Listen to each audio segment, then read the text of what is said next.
Man, this car is faster than E28. The brake pedal's still a little soft, but I probably need to rebleed those again. But especially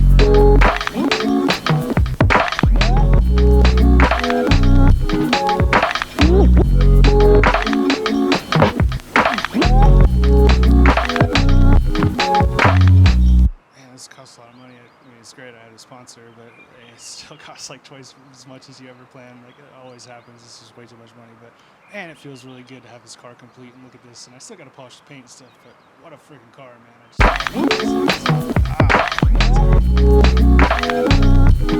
just,